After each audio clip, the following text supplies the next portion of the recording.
The British justice system stands at a critical crossroads, and the recent debate over the proposed two-tier sentencing system is nothing short of a reckless gamble with the very principles that hold society together. Prime Minister Keir Starmer's handling of this issue has been nothing short of appalling, marked by a cowardly refusal to take responsibility for the potential destruction of public confidence in the legal system.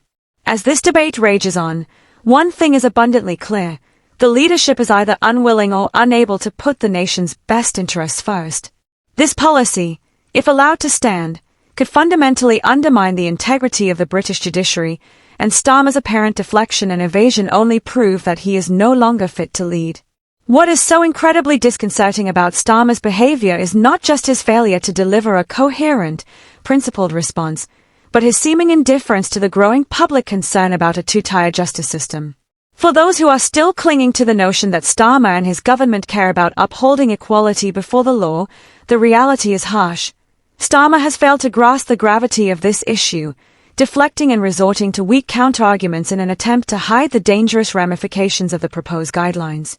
The Justice Secretary's own admission that these sentencing guidelines will create a two-tier system is proof enough that Starmer is backing an agenda that could destabilize trust in the very institution designed to protect fairness and equality for all. Starmer's response to the critics of this policy reeks of political calculation rather than genuine concern for justice. In an attempt to avoid taking a definitive stance, he instead played an evasive game, sidestepping direct questions and offering hollow reassurances that only deepened the suspicion around his leadership. The Prime Minister's failure to address the central issue, the undermining of equality under the law, is not a simple oversight, but a conscious refusal to stand up for the values that should define the British government. And for what? To appease a faction within his own party. To avoid confrontation? The Prime Minister's actions amount to nothing more than political cowardice, and it threatens to have long-term consequences for the public's perception of the justice system. Let's be clear, the proposed policy suggests that race and religion should factor into sentencing decisions, and this has set alarm bells ringing across the political spectrum.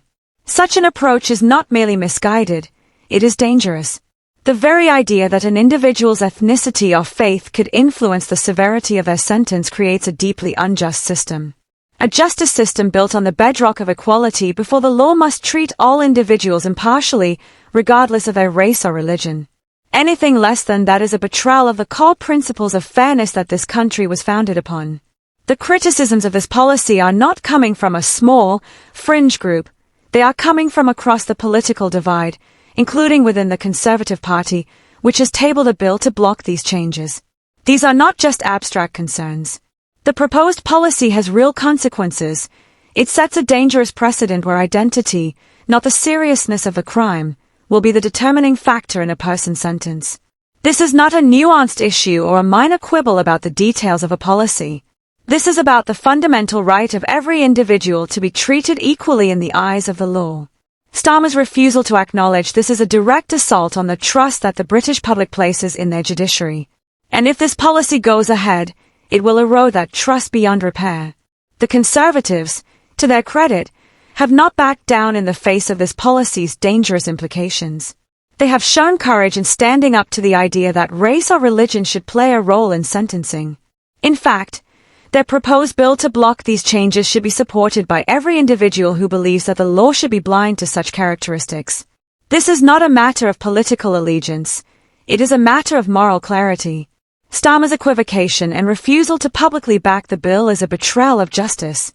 He is standing at a crossroads, and yet, rather than choosing the path of integrity, he is choosing the path of political convenience. It's hard to ignore the unsettling parallels between Starmer's leadership and a broader political trend, a willingness to put power before principle, to sacrifice the public good for the sake of maintaining political control. Starmer's refusal to tackle this issue head-on and his cowardly deflections are emblematic of a government more concerned with avoiding confrontation than with upholding justice. In times like these, the public deserves a leader who will rise above political expediency and stand firm in the face of injustice. Sadly, Starmer has proven that he is not that leader. The political ramifications of this policy go far beyond just this debate.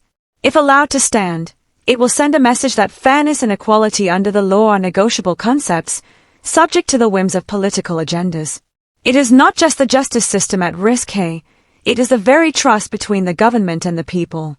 Starmer has a duty, not just as Prime Minister but as a custodian of justice, to protect that trust. If he continues to evade the question, to sidestep the issue, and to fail in his duty to lead, then he will leave the British legal system vulnerable to a dangerous erosion of its foundational principles. In the end, history will remember this moment not as a time of political indecision, but as a time when the British justice system teetered on the brink of irreparable harm, all because of a failure of leadership.